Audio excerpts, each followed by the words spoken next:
پاکستان جماعت اسلامی کے امیر جناب سراج الحق صاحب اس دورے کے حوالے سے کیا سوچتے ہیں اور جماعت اسلامی کے کیا جذبات ہیں وہ دیکھ لیتے ہیں۔ بسم اللہ الرحمن الرحیم۔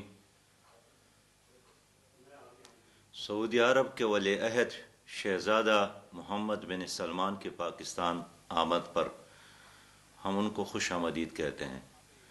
سعودی عرب اور پاکستان ایک دوسرے کے لیے لازم اور ملزوم ہے۔ پاکستانیوں کے دل میں ہمیشہ سعودی عرب کے لیے بے انتہا محبت اور احترام ہے، اور سعودی عرب نے بھی مشکل وقت میں ہمیشہ پاکستان کا ساتھ دیا ہے۔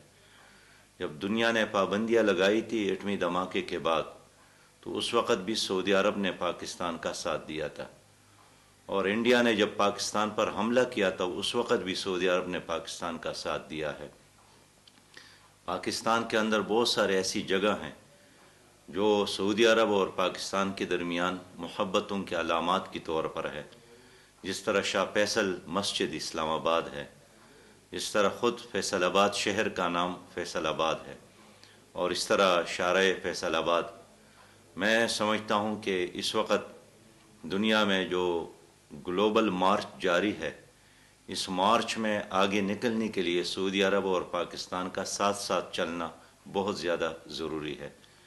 سعودی عرب میں پاکستان کی 30 لاکھ سے زیادہ مزدور کام کر رہے ہیں، تو ان کے لیے بھی یہ لازم ہے کہ وہ خوشحال ہو اور ان کے لیے وہاں سہولیات ہو، جس کے لیے سعودی عرب کے ساتھ پاکستان کے اچھے اور مضبوط تعلقات ضروری ہے۔